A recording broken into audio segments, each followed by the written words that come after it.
അപ്പോൾ hello guys, ഞാൻ ഇവിടെ യൂറോപ്പിൽ തന്നെയാണ് ഉള്ളത്. കഴിഞ്ഞ ദിവസം നമ്മളൊരു ഷോർട്സ് ഇട്ടിരുന്നു. അതിൽ യൂറോപ്പ് മൊത്തം ഇസ്ലാമിക് റാഡിക്കൽസിൽ നിന്ന് രക്ഷപ്പെടട്ടെ എന്ന് പറഞ്ഞപ്പോൾ വലിയ പരാതി. അപ്പോൾ ആ പരാതി എന്താണ്?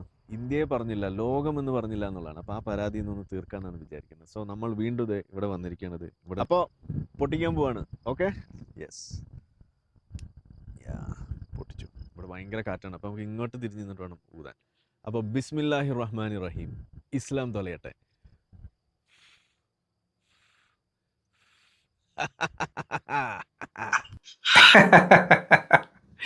എൻ്റെ പൊന്ന് കുട്ടപ്പ, നിന്നെ കുറ്റം പറയാൻ പറ്റില്ല. കാരണം 40-40 വയസ്സ് വരെ ഉമ്മൻ്റെ പൊക്കിള് നോക്കി, അത് ഉമ്മൻ്റെ വയറ് കാണിച്ച് നടന്ന ഉമ്മൻ്റെ പൊക്കിള് നോക്കിയിട്ട് ഇപ്പൊ കിട്ടും പണ്ണ കിട്ടും എന്ന് ആലോചിച്ച് ജീവിച്ച്, ഇസ്ലാമിൽ മാതൃഭോഗം സാധ്യമാണെന്ന് ആലോചിച്ച് ജീവിച്ച്, അവസാനം ഉമ്മ ഹിജാബ് കയറിയ സമയത്ത് അത് കിട്ടാത്തതിൻ്റെ ഒരു വിഷമമുള്ള എന്താ പറയുക എക്സ് മുസ്ലിം ആയ കഥയൊക്കെ നമുക്ക് എല്ലാവർക്കും അറിയാം. ഈ എന്നെ വന്ന് പറഞ്ഞതാണ്, ഞാൻ പറഞ്ഞതല്ല കേട്ടോ. അപ്പം അങ്ങനെ പറഞ്ഞാൽ എനിക്ക് ഇസ്ലാം അല്ലെങ്കിൽ തൊലയട്ടെ എന്നോ അതല്ലെങ്കിൽ ഇസ്ലാം തീരട്ടെ എന്നോ അല്ലെങ്കിൽ ഇങ്ങനെ ഊത്തൂതി ഇസ്ലാമിനെ തീർക്കാം എന്നൊക്കെ വിചാരിച്ചു കഴിഞ്ഞാൽ അത് എന്നെ കുറ്റം പറയാൻ പറ്റില്ലടാ. ഉമ്മനെ പണ്ണണം എന്നാലോചിച്ച് അന്നോണ്ട് ഇനിയിപ്പം ഇതിൻ്റെ അപ്പുറത്തോട്ട് നമ്മൾ എന്ത് പറയാനല്ലേ.